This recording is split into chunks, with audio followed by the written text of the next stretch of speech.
I know Chairman Waymaster and leadership on both sides of the Capitol want to move the appropriations process a little quicker. So we typically definitely don't start with budget hearings day one, but it's a new schedule this year. So appreciate everyone being here. I know on the agenda it says committee rules and conferee rules. We're still working through those, and so we're going to go off of last year's rules for the first couple meetings, and we will approve those later in the week.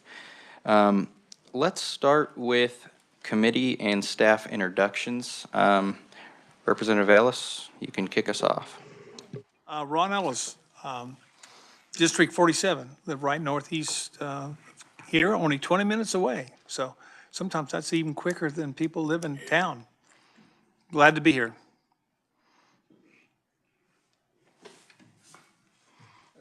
John Resman, Representative 121st District, which is the west side of Olathe and parts of DeSoto. Leo Delperdang, I've got 94th District, which is the west side of Wichita. Leah Howell, District 82, which is Derby and Mulvane. So I have a little bit of Sedgwick County and a little bit of Sumner County. Avery Anderson, I represent the Newton area and was elected in 2020. I'm Joella Hoy. I represent House District 17, Lenexa and Shawnee. Thank you, Mr. Chair. Representative Virgil Weigel, 56th District, which is south central part of Topeka, a little bit out into the county, Shawnee. Thank you. Thank you for being here. Bill Bloom, District 64, Clay, Cloud, Riley, and Dickinson County. Thank you. Ford Carr, 84th District, Wichita. And staff, if you guys want to go ahead, go around. I'm Kyle Anderson with KLRD. I'm Nicole Rencher. I'm a fiscal analyst with KLRD.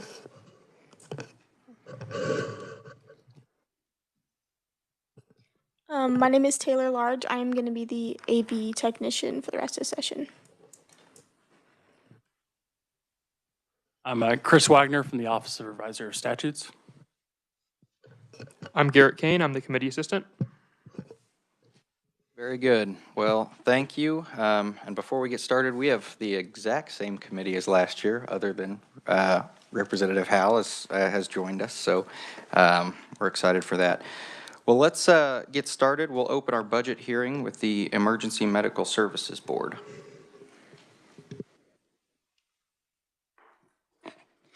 Good afternoon. My name is Megan Leopold. I'm a fiscal analyst with KLRD, and I'll be presenting the budget summary for the Emergency Medical Services Board. Joseph House, the executive director of the EMS board, is here in the audience and happy to answer any questions that the committee may have. As I go through this, you may know that our budget process is slightly different this year, and so some of our documents are going to look different than they have in the past. So as I walk you through this budget summary, I'm also going to point out some of the pieces in the summary that have changed and that look a little different from previous years. And if you have any questions as I go, please, I'm happy to stop anytime. At the top of page 1 for the EMS board is the agency overview. On that, you can see the expenditures broken down into the different operations, salaries and wages, contractual commodities, and capital outlay. And then there's the rows for financing. You can see that the EMS board does not have any SGF in their budget. They are funded with a levy on fire insurance premiums, as well as some regulatory fees. At the bottom of page 1 is a summary of the agency. And then on page 2 is the fiscal year 25 analysis. So at the top, in the table at the top, you can see the 2024 actuals. So this is what the agency actually spent in fiscal year 2024. Below that is the amount that was approved by the last session by the legislature for fiscal year 25. Below that is what the agency has requested. So the agency has made a request for fiscal year 25 that is changing slightly what what was approved for them by last year's legislature. And then below that, you see the LBC. And this is the biggest difference between this year and prior years, is that this year there was a legislative budget committee that met over the interim, and they heard each of the state agency budgets. And during that process, they had an opportunity to make recommendations. So in this column on the right, in the table that says Figure 4, the budget analysis, you'll see a column that says Legislative Budget Committee. So this column is representing those changes or any changes that were made by the Legislative Budget Committee. On the left side is the agency. If the Legislative Budget Committee agreed with what the agency recommended and didn't make any changes, you'll see the same number in that row over on the right. If they did make a change, and well, I don't know if it's fortunate or unfortunate, but in this budget, they did not make any changes. So you won't be able to see that in the table, but you can imagine that it looks like a 0 or a different number. So you can see that for fiscal year 25, the EMS board had a request of $3.2 million. This is $1.3 million above what the previous year's actuals were, and it's $145,000 above what their approved budget was. The changes that you see in their budget are an increase of $127,000. This is for the Revolving and Assistance Grant Program. This is for communities to buy EMS equipment, and they're grants that go out. The agency ended up spending less of the grant money in fiscal year 25, or I'm sorry, in fiscal year 24 than they anticipated, and that's because there were still a lot of COVID funds out there, and agencies or communities were using those funds to buy many of the same things that the grant funding through this grant program would provide. So they do anticipate that now that COVID funds are running out, that this program will go back up to the traditional use. So those are carryover funds. In number 4, you can see for contractual services, they had an addition of $10,000. I'm sorry, yeah, $10,000. I'm used to bigger numbers. That was for contractual services. Those include things like travel for training and support, contractual services for IT or computer equipment, and legal representation. And then finally, for number 5, they had an addition of $7,830, and that was for all other changes. So this is just kind of the rest of the smaller changes all grouped together. They include things like increased employer contributions for retirement, expenditures for office supplies and materials. I'm happy to stand for any questions on fiscal year 25. Any questions on FY 25? We'll go to 26. On page 4 is fiscal year 26. Again, using that chart at the top, you can see that there is very little change between the agencies and the approved budget. There was an increase of $29,000 from the 2025 approved, and there was a decrease of $116,000 from the previous year's budget request. Another difference between these budget summaries and those that you've seen in the past is that the fiscal years after fiscal year 25 are all compared to fiscal year 25. So when you're looking at the fiscal year 26 budget summary table there at figure 7, you're going to see changes that occurred both in 25 and 26 because we're looking back at that fiscal year 25. So you see that for contractual services, they had a change, they had an addition of 41,928. So this is combined, this is what you saw in 26 along with the change that I had in the table for fiscal year 25, because it's all going back to that fiscal year 25 approved. These were for increases, again, for state travel and training and support, or for training and support, as well as building rent and communication. Number 3, there was a decrease of $25,000 for grant funding.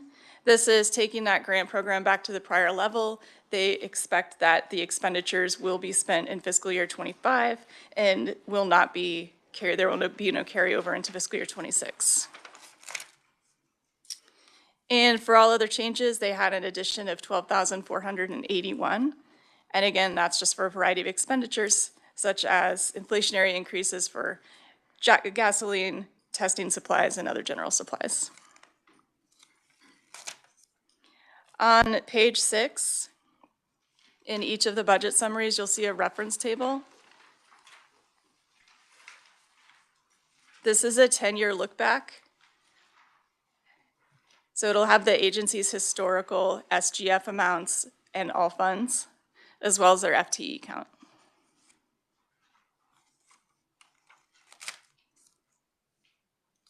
And then finally on page 7, there's a special revenue fund overview. The EMS board is not a fee-funded agency, however, they do collect some fees. So I included a list of the fees that they collect at the bottom of the at the bottom of the page. And at the top of the page, the table there is the operating fund resource estimate for their largest fund, which is the EMS operating fund. And that is the end of my information. I'm happy to stand for any questions. Any questions on FY '26? Representative Resman. Thank you, Mr. Chairman. Can you go back to like number 4 on page 5? Is that the agency's requesting that $12,481? Is that what, and then there are no, that will not be added? Is that what that means? No change? One special revenue.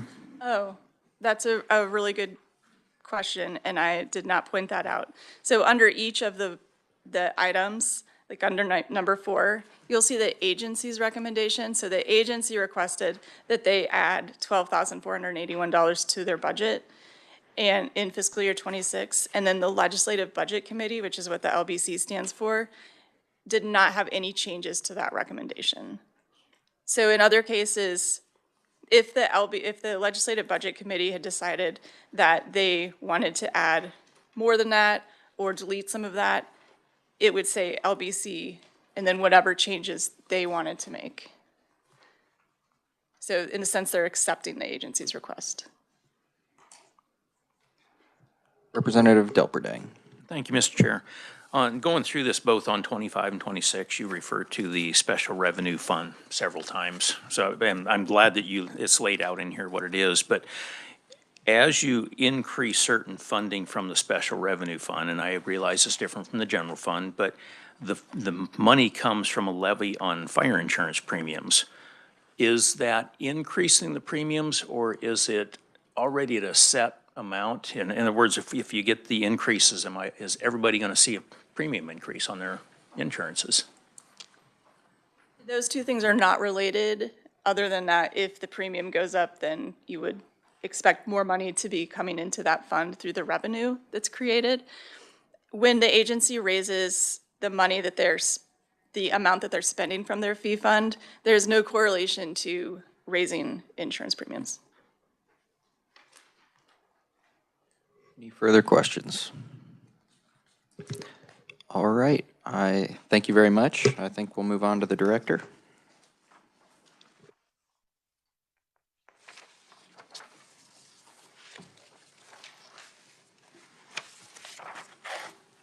Thank you, Mr. Chair. My name's Joe House. I'm a paramedic and Executive Director of the Emergency Medical Services Board. No real prepared remarks. I'm just here to answer the questions that you have related to EMS in Kansas or related to the budget in itself. So Kansas EMS last year had 445,000 requests for service. So quite a few, pretty significant increase, about a 3% increase from what we saw in 2023. We did that with approximately 10,000 providers, 172 ambulance services, 177 educational institutions, and about 900 ambulances, both air and ground. So that's what state EMS looks like coming in with such. So our budget is relatively flat for this next year. I will just note, we are still significantly short on staff, which is why you see our actuals significantly lower than what's budgeted, but we continue to budget to be fully staffed as going through. So we currently have 6 vacancies of 14 FTEs, and just really no desire to come work for the state is our unfortunate situation that we're in right now. So we're going to continue to work where we can. I do appreciate the legislature last year approving our restructuring. We do have a lot of excitement about getting that up off the ground. We do actually think that that will help us fill those 6 vacancies coming through. We're just encountering some issues in getting those positions classified appropriately to match the rest of classified service. With that, again, I'm happy to stand for any questions that you may have related to the budget or the agency or EMS in Kansas. Any questions for the director? I have one. How long have you had 6 vacancies or more or less? What's the trajectory been? So we lost 2 this just within the last 12 months, 1 to retirement, 1 for another opportunity. And then the other 3 kind of fill and then they go away. So we hovered around 10 for quite a good time. We'd jump up to 12 and then drop back to 10 and kind of fluctuate like that. So we knew we were very under market pay wise. And so first of all, your EMS providers don't make a lot on the streets. But they would actually make less coming to work within our office, which is easily they can make more working part-time at a fast food restaurant than they can with us. Not now. With our reappropriation, we're actually coming a little closer to market and hopefully get some experienced folks to come into our office. Any further questions? All right, I appreciate it. Thank you. Thank you very much. All right, we will close the budget hearing on emergency medical services and open the budget hearing on sentencing commission.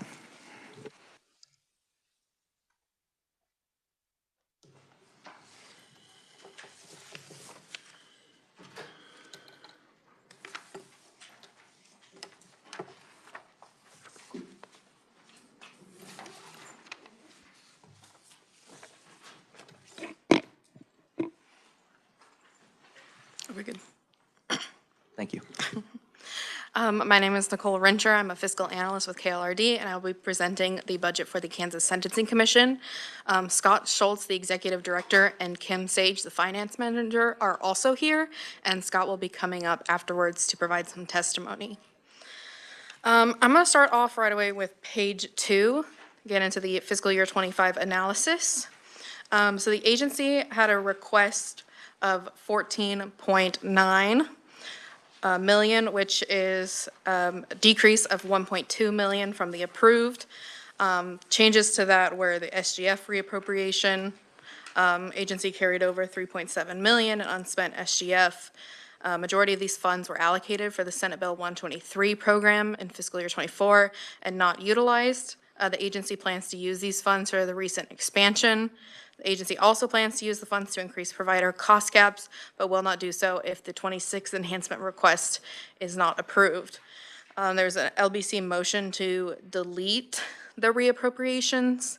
You're going to see that it's a partial deletion right here. Delete 2.5 million.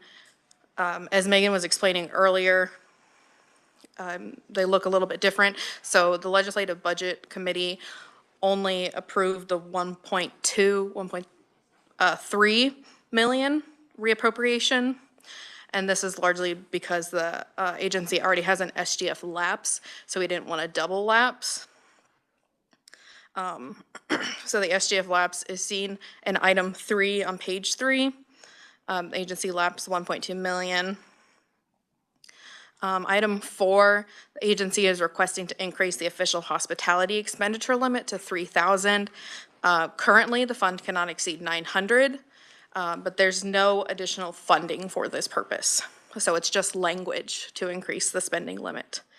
And then there were all other adjustments. The revised estimate includes an increase of 34,000 501, all from special revenue funds for all other adjustments. So the majority of this adjustment is due to the $39,000 federal grant award for felony data enhancement in the Kansas sentencing application electronic journal entry system. This grant was awarded after the 24 legislature approved the agency's budget. And as you can see, the LBC, there was no changes other than that SGF reappropriation deletion. So are there any questions for 25? Any questions for the analyst on FY '25? We'll go to 26. Fiscal year 26, the agency has a request of 14.8 million, which is a change of 122,793 below the previous year request, but an increase of 2.4 above the approved amount. This is largely due to the enhancement request. Item 1, the agency request includes an additional 2.4 million SGF to account for inflation, competition, and increases in provider cost caps for fiscal year 26. According to the agency, some cost caps have not changed since the beginning of the program, and the increase is necessary to address the rising cost of healthcare services and to ensure that providers will hold beds for Senate Bill 123 offenders. The LBC had a global motion to delete all enhancement requests. So that's the deletion. Other than that, the LBC had the same changes. And the agency has the hospitality limitation increase again, increasing to 3,000. No additional funds, just a language change. And then all other adjustments of 22,369, including 16,000 SGF for increased expenditures to integrate its electronic journal entry application with the Office of Judicial Administration's eFlex case management system, as well as some additional expenditures due to inflation, offset by decreases in other assistance expenditures. And then there's a reference table on page 6. Any questions, or I can have Scott come up and give testimony. Any questions on 26? Representative Delperdang. Thank you, Mr. Chair. On page 4, you're talking about the hospitality, I'm sorry. It's number 1, Senate Bill 123 provider rate increase. It talks the rate is necessary to address the rising cost of healthcare services and to ensure providers will hold beds for SB 123 offenders. What is 123 offenders? Is that a certain category? What are we looking at here? Yeah, so that's a 2003 Senate Bill 123 provides treatment programs to offenders with substance abuse. I believe Scott Schultz will talk about that a little bit. There's also a little bit more information in the page 1 on the agency overview, because that's one of the major programs with the agency, so. Yeah, I know the director will touch on that. Representative Resman. Thank you, Mr. Chairman. Can we go back to the page 2 on 2025? I didn't see something until just the last second. Number 1, where they're deleting the 2.5 million, and then it said will be reconsidered during the 2025 legislative session. Do you know when will that occur? Will they reconsider it? Sorry, repeat that. Well, it was recommended that the $2.5 million was removed, and it says reconsideration during, when will that occur, if it does? During our committee, yes. So, anything that was taken out during that committee was essentially sent to the subcommittees. Yeah. It's kind of. We're all learning. Any further questions on 26? All right, thank you very much, and we'll move on to the director.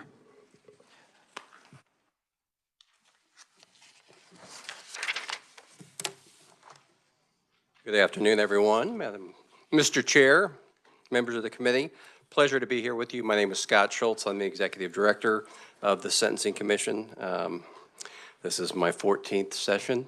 There's a few of you here that have been longer than that. I'm pleased to be able to talk with you this afternoon about the Sentencing Commission budget for 25 and 26. I am grateful that there are a few of you that most of the committees that we staff, House Corrections is one of those, that there are several of you that have served on those previously. So I'm hoping that some of you have a general idea, certainly, of the Sentencing Commission and its workings, but, and I know that, as the chair said, you have mostly everybody back this last year, but I kind of wanted to just go over the Commission's duties and responsibilities just shortly for you. But welcome back. It's been pretty quiet in town here before you guys got here. So the commission obviously is, like the previous committee, our agency is a small agency. We're a freestanding agency, with 15 individuals that are on staff. We only have 2 programs, operations, and then the Senate Bill 123 program that Representative Depperdang talked about. The operations consists of research for criminal justice. We are the State Statistical Analysis Center for the state when it comes to criminal justice. We take in KBI records, Department of Corrections records. We also maintain sentencing, all the felony sentencing data for the state, and then they'll be able to provide information to folks like yourself to be able to make policy decisions. Our commission is made up of 17 individuals. We have 4 legislators. We have Secretary of Corrections, Prisoner Review Board Chair, Attorney General, several judges that 2 of which chair and vice chair our commission, a lot of attorneys, prosecutors, defense attorneys, pretty much the entire gambit or the cross-section of the criminal justice community.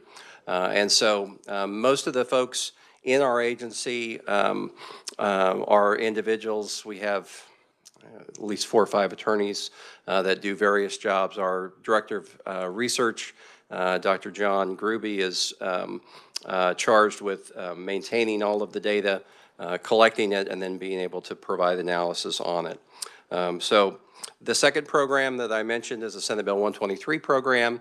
This is a program that we have been administering for the criminal justice community for over 20 years.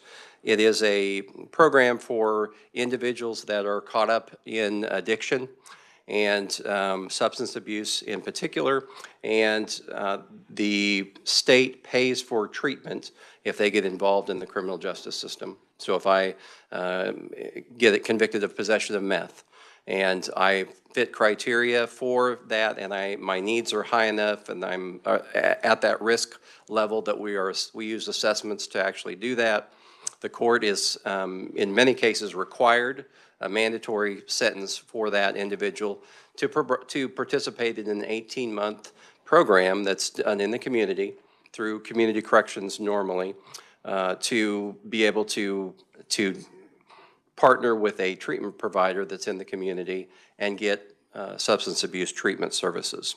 Again, that's 18 months. We are required by statute to actually pay for that.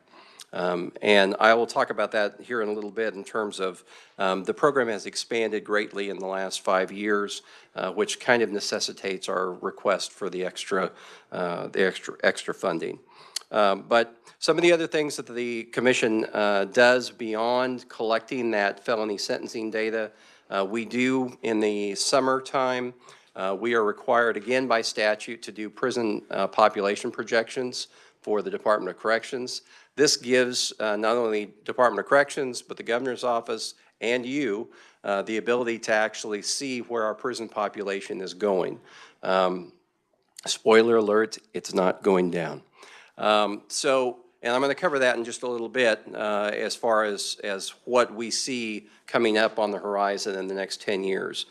So We do that for Department of Corrections in the summer, get that data turned around to them, and then that actually is available. What I can show you is in my testimony on attachment 1, this gives you an idea of what that prison population looks like. Department of Corrections runs with the male and female population in the around a little under 10,000 inmates total. The chart gives you an idea of a 10-year look-back period in which we have, and it also, for purposes of performance, which is obviously, if we're providing this information to you, we want to actually track how close we are in making those projections or estimates. This gives you an idea of how close we actually are. But as you can see, COVID in 2020, 2021 and 22 greatly decreased the prison population, which that was a, if COVID if there was anything good about COVID, that was it. But it has since rebounded significantly, and one of the things that again I'm going to talk about is the fact that it is significantly going to continue to increase if our trajectory is the same as it has been the last couple of years. That last table down on the bottom, again, we measure our projections on a yearly basis as to what the actuals are. And you can see over the last 10 years, the computer model that we actually utilize is at 1.1 or 1.81% as far as an error rate. We try and keep that down. Most are 5%. I'm trying to make our staff get it at least in the 2% range. Why is that necessary, or why should you care?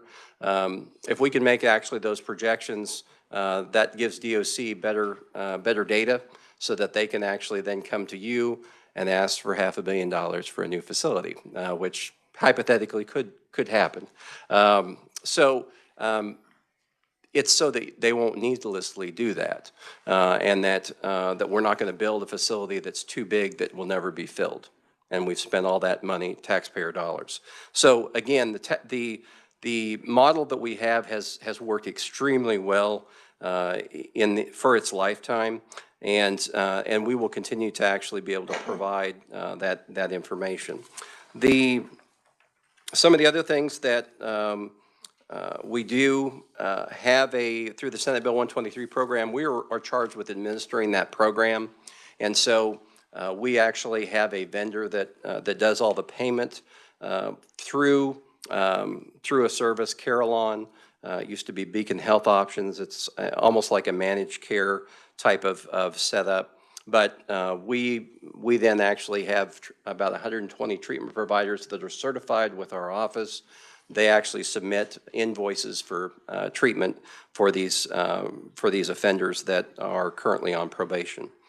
We have publications that we put out on an annual basis, which is mainly the desk reference manual that goes out to all criminal justice practitioners for use because it changes based upon what the legislature does here and any appellate decisions that actually occur.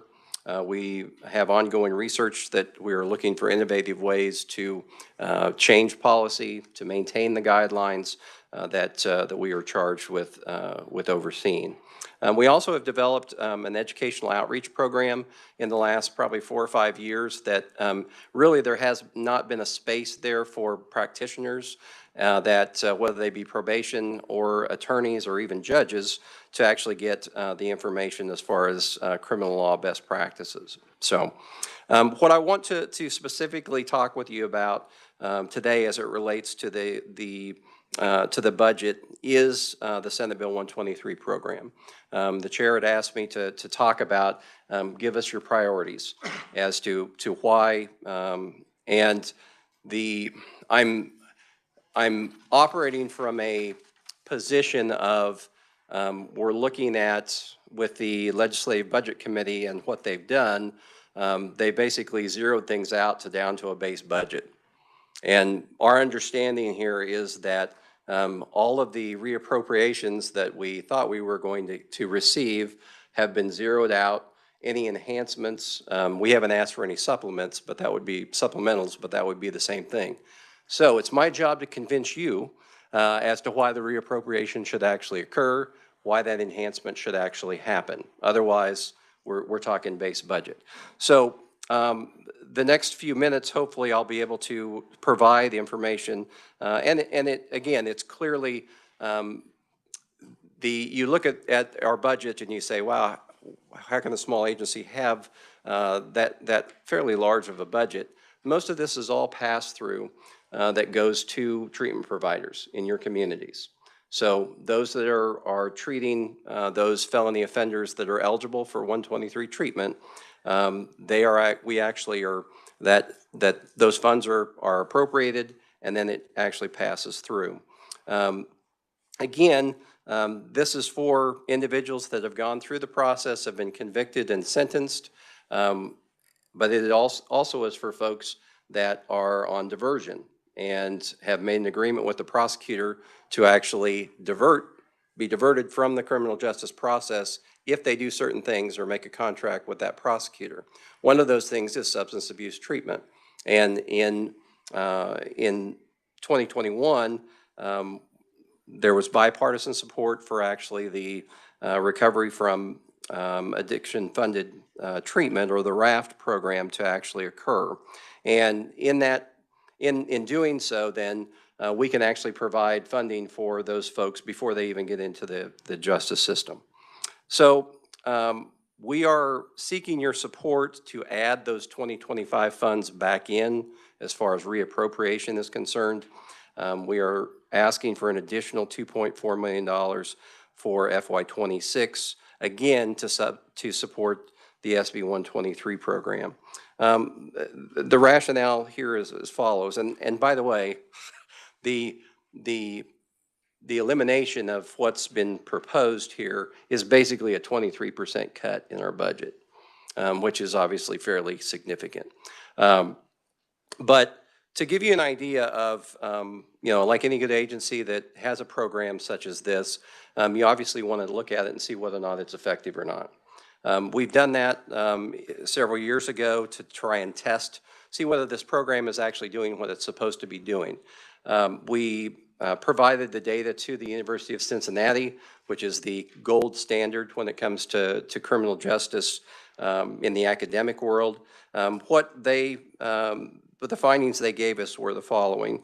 The program is the percent reduction in relative odds of a new conviction when you successfully complete the SB 123 program.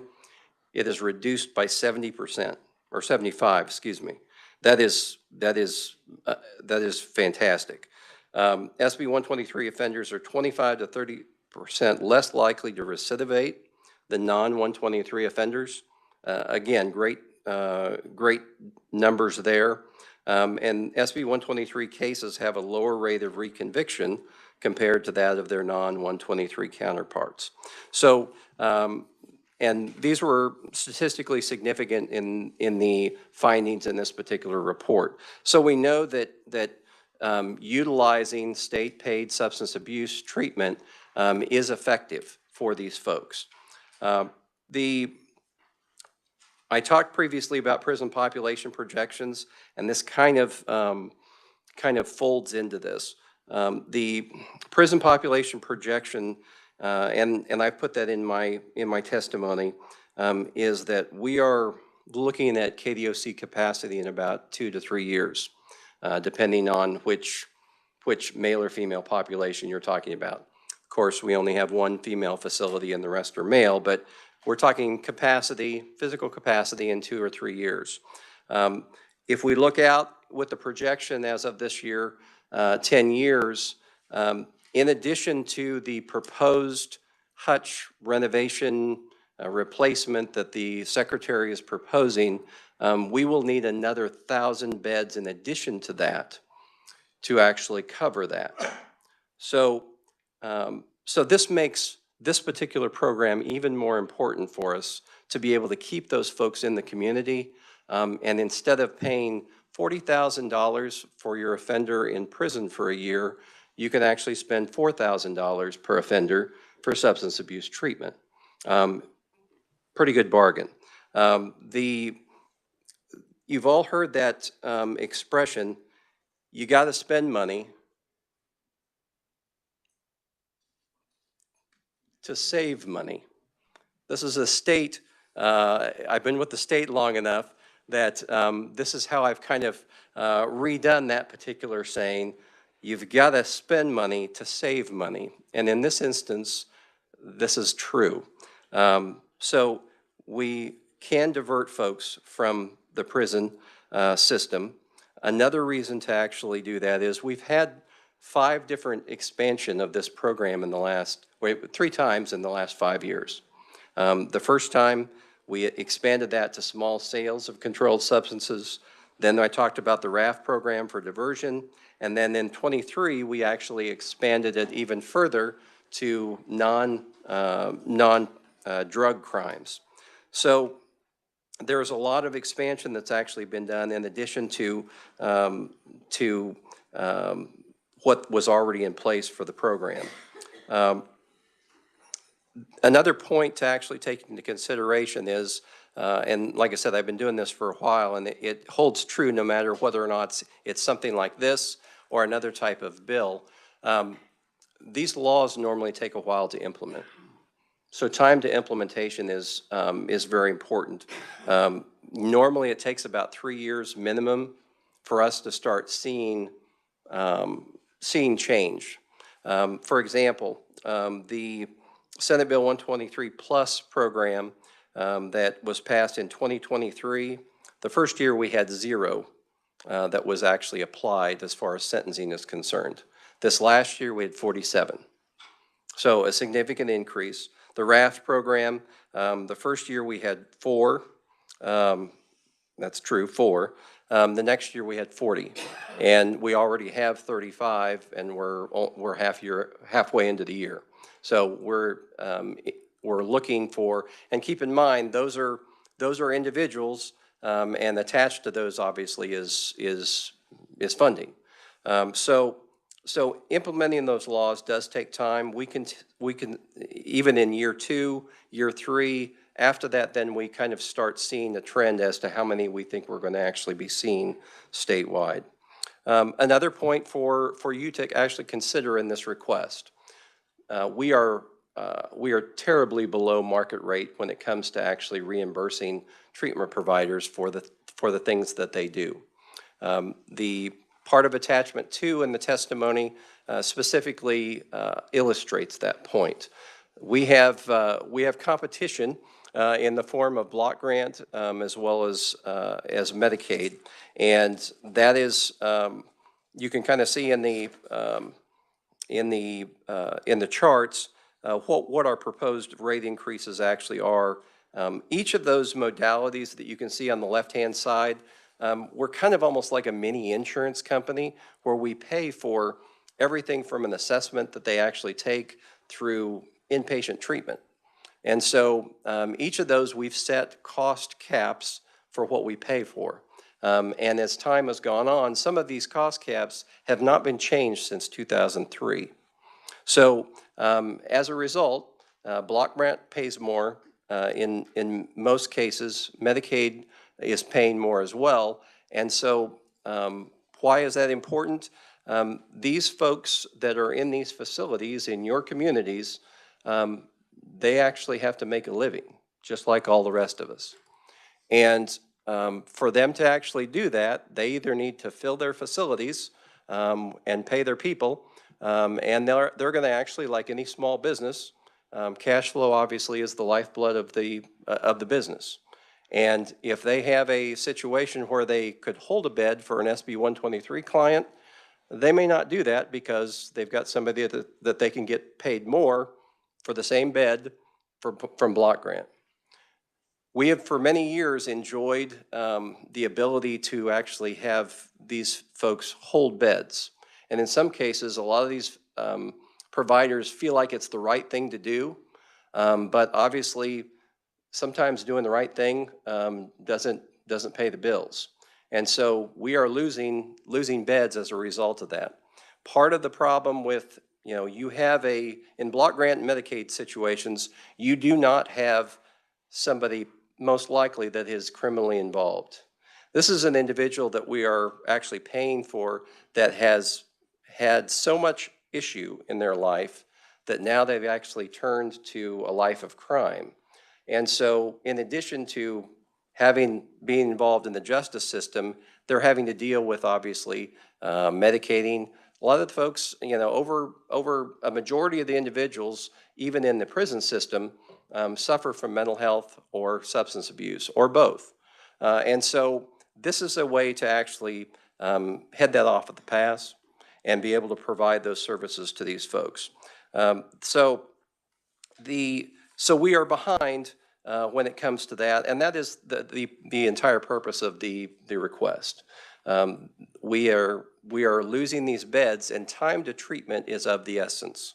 Because if you have an individual that has been sentenced, for example, and they won't have a bed available for 4 weeks, 6 weeks, it's a great opportunity for them to fail. If we have a day or two for that individual to get into treatment, the time to treatment becomes a barrier for them. And they can reoffend, not be eligible again, get their probation revoked, and be sent to prison. So this is why it's important, and I hope I've been able to explain that okay. The economic factors that have affected all of us, whether that be groceries or anything else, inflation has played a big part as far as healthcare is concerned.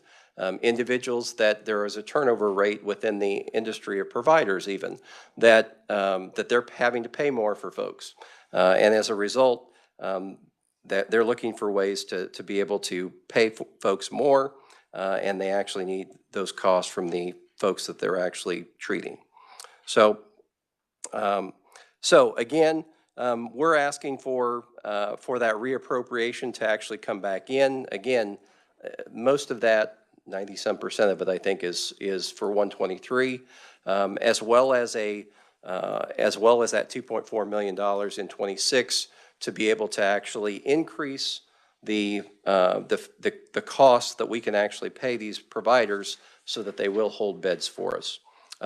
This is actually, and I'll share this with you, even though we haven't included this, but this is actually phase 1 of the process. We are actually behind as well in opioid treatment with folks that are actually using medications. Some of these same providers that we have are already using medications to assist, in which in many cases the reoffense rate or the relapse rate is actually reduced by 50% by using medications along with clinical services. And so that's another request that would be down the pipe for us. These providers have been doing that. That's been state of the art for many years. We simply don't have the funding to be able to actually do that. Will our outcomes be better as a result of that? The data says yes, that we see. So you got to spend money to save money, and I hope that and I'm very well aware that obviously you have priorities in terms of tax relief and other issues, but I hope I've been able to provide enough points here for you that will illustrate the need for this particular program within the court system. It is very much needed. It is very successful.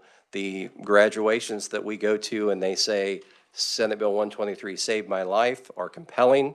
And again, if there are any other outstanding issues that you have in our request, I'm happy to talk with you about that. But with that, thank you again for your time. Stand for questions at the appropriate time, Mr. Chair. Questions for the director? Representative Delperdang. Thank you, Mr. Chair. May I ask a series of questions? Go ahead. Thank you. Okay. Hang with me. First up, looking at the Sentencing Commission budget document, all the way through that, no matter what year you look at, is talking about FTE positions 15. It's the only number showing up. In your document, it says you are a 17 member. What's the discrepancy on that? Representative, we have the 17 members is the number of commission members that we actually have on our commission. The 15 FTEs are actually staff. So that's the differentiation. We have 17 members that are actually appointed by various entities. Staff-wise, we only have 15 employees. Okay. And then back to that same document again on the agency overview. Obviously, commission tracks and assesses sentencing impositions, et cetera, et cetera. On here, and maybe I missed it, maybe you gave it to us. If we do away or do the actual budget cuts, as you would say, or the amount for the program, what would be the additional cost to the Sentencing Commission? And if you said it already, I have my apology, but. So not adding in the extra. Correct. The commission has actually enjoyed a carryover during most years in the recent past, as far as not spending that SB 123 money that actually had been appropriated. Part of that situation is that we don't control how many offenders come into the system. We're required to pay for every single one of them that comes in and the associated treatment, but there are so many factors involved or variables in terms of how many individuals are actually going to actually be involved in the 123 program. It could be based upon how many arrests were made, which prosecutors actually prosecuted and decided to prosecute the cases. In some circumstances, the court has discretion to sentence them to 123. There's a myriad of variables that could be affected here. And so we have to actually just go with the appropriations that we actually have, hoping that we actually have enough, knowing that we're required to actually pay for all of those. Part of the issue is we've expanded, as I indicated, we've expanded the program 3 times in the last 5 years. And so we are estimating that we're going to see increases because our net has actually widened to capture more individuals that would be eligible. What I'm asking for, though, is on this, and if I'm wrong, just tell me again, but you're asking for 2.3 million approximately. If we give that to you, how much does it save us in another bucket? Can I justify giving that to you? Because by golly, it's going to save me $5 million somewhere, and yeah, I'll stand behind you all the way. I appreciate that. What I can tell you from I talked to you about the University of Cincinnati study. They actually did a cost analysis. For every dollar that was spent on the 123, $4 was saved. Again, from individuals not having to actually go to prison, you're talking a differential here of somewhere between, $40,000 versus we spend about $4,000, a little over $4,000 per offender per year to actually do that. And they're treated in the community. They can still be employed, pay taxes, have those family supports and those type of things. Okay. And then the inmates today, they currently receive Medicaid? I don't know the answer to that. Because I keep hearing, boy, if you expand Medicaid, it'd take all this expense away from us. But do they receive it today based on federal poverty level? I don't, that's out of my wheelhouse, Okay, Representative, I'm okay. sorry. And then I'm getting done here. Currently, you guys are located at 700 Southwest Jackson, according to the document here. Correct. Is that rented space? Is that a private building space? that you're rented space from? Yes. Would it be beneficial, as there's some organizations going to be vacating the Curtis building? Would it be smart move to maybe get you guys maybe relocated to a state building? Would that save money overall that maybe we could use for something else here and be able to rearrange? It is, I'm sure there would be some potential savings. I don't know what the rate is over there versus what we're potentially paying. I would say that we just did a 5-year extension starting the 1st of January. But at the same time, there's, you know, whatever the square footage space might be over there may be very competitive with Jayhawk Towers, certainly. Just a thought I had. So anyway, I appreciate the time, Mr. Chair. Representative Howe. Thank you, Chair. You mentioned the opioid treatment and that you were behind on that. You didn't mention fentanyl, and I just wondered what the status was about that. I would have to probably defer to my Senate Bill 123 director. He's a licensed addictions counselor and would be able to probably handle that. And we can get that information for you if you'd like. Any further questions? Representative Resman. Thank you, Mr. Chairman. On the 2.5 million to be reappropriated, if that was not done, would it be an automatic sentence to go to prison versus treatment? I'd love to say yes in this context, Representative. What we're actually trying to do is speed up the process to be able to increase those cost caps now versus waiting until start of 26. If we can utilize the current reappropriation funding, we can raise those costs quickly so that we actually can get those providers to hold those beds. So in essence, yes, you know, indirectly, that's what would be the answer to your question, because we are losing beds right now, just simply because, as you can see, we pay less than, and these are, keep in mind, these are the exact same services that are being provided for individuals. They just happen to be SB 123 folks. Any further questions?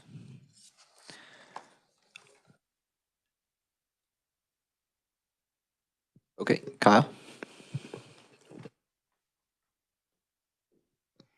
Hello, Nicole Rencher, fiscal analyst. So I am the person for the KDOC budget. So I can answer the Medicaid question that you had, Representative Delperding. So there are some inmates that are covered by Medicaid, but it's only the qualified, the under 18, over 65, pregnant, or disabled. So expanding Medicaid goes to the lower income. Currently, otherwise it's a third-party medical contract. Representative Delperding. Thank you. And I appreciate you following up on that. Under current Medicaid as it is today, but isn't it tied to federal poverty level or, you know, a certain dollar amount if you make it? And are the inmates at or below that already? And I'm not talking about the ones that are going out and working jobs and coming back, but the majority of the population. I will follow up with you later if that's okay. That'd be perfect. It's something I just want to understand. Thank you. All right, if there's no further questions for the director, we appreciate it. Thank you. Thank you for your questions. All right, well, that will close our budget hearing on Sentencing Commission and Representative Hoy. Thank you, Mr. Chair. I just wanted to ask a process question and not involve it in either of our agencies here, but when we work these budgets on Friday, are we going to see the governor's recommendations in there also? Yeah, so we will get the governor's budget Thursday. So we wanted to make sure we waited till after that. But the process was changed this year, so I'm sure you guys followed it, but we've kind of always gone off the governor's recommendation and then kind of ratcheted back. This year, we're going off of a base budget from last year, and we, as the subcommittee, will add any enhancements. So I think it will help tighten the budget a little bit, and it's probably the right way to go. But obviously, it's a new process for all of us, so it's a learning curve. But it will, when we get these, after those recommendations come out, we'll get to see all of those recommendations, the LBC and the governor's recommendation, so we can compare them. That's correct. Yes, we will know the governor's rec. Any further questions or comments? All right, just to go over the The rest of the week, Thursday, we will not be meeting tomorrow because of the state of the state. Thursday, we will be hearing C-Post and Adjutant General, and then Friday, we will do a hearing on Board of Technical Professions, and then we'll do recs for both budgets today, Emergency Medical Services, Sentencing Commission, and then C-Post and Adjutant General. And we will be getting next week's budget out shortly. And if nothing else, we're adjourned.